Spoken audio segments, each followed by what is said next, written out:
Hello everyone! Welcome po sa ating channel, and for today's video, I will be teaching you on how to download a video from your Facebook feeds or news feeds.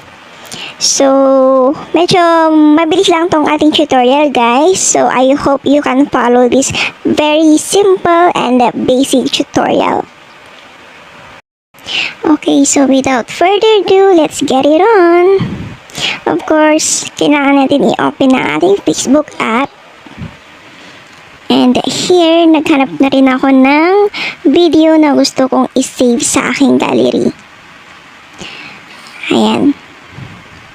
Kasi kapag ito ay, kapag pinindot nyo lang itong 3 dots na to, makikita nyo yung save video pero hindi siya mapupunta sa gallery nyo. Andyan lang siya sa Facebook nakasave. Pero wala siya sa mismong sa gallery nyo nga. So here,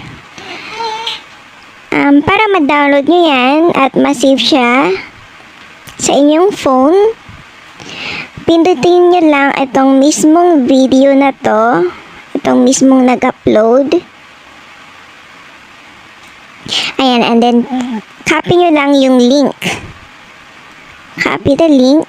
And of course, let's go to our browser. Ayan. So, paste nyo lang dyan guys, yung link na kinapi natin. Paste. And then, here, sa may bandang unahan,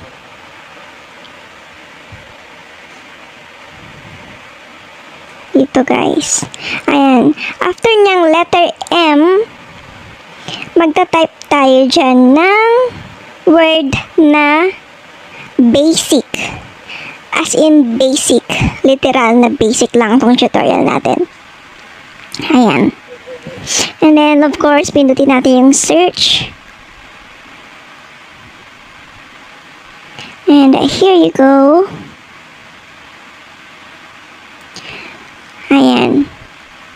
So, i-click nyo lang ulit itong mismong video. And then, here in the left corner, makikita nyo yung 3 dots again. And then, ayan, pwede nyo na siyang i-download.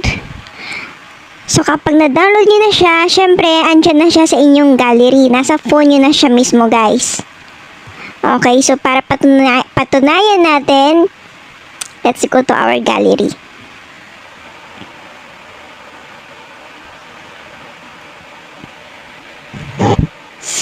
Okay, so wait a minute. Nagdo-loading pa siya.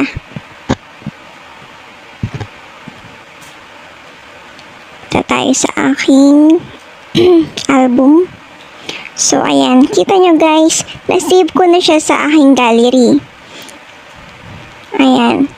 So, sobrang dali niya lang guys mag-copy ng or mag-download ng video. Just copy the link and paste it on your Google browser and then type the word basic. So, yun lang guys. Thank you. I hope you learned something from this video.